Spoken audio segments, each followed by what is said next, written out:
সিনেমাটা কেমন দারুণ সিনেমাটা কেমন সিনেমাটা কেমন খুব ভালো, দারুণ লেগে, দারুণ।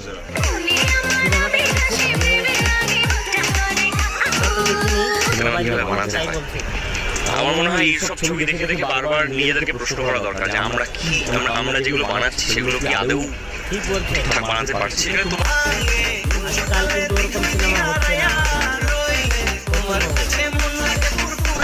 তার অ্যাক্টিং নিয়েও মানে বলার কিছু নেই।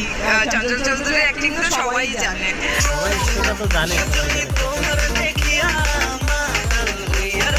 সিনেমাটা আমি দুবার দেখলাম।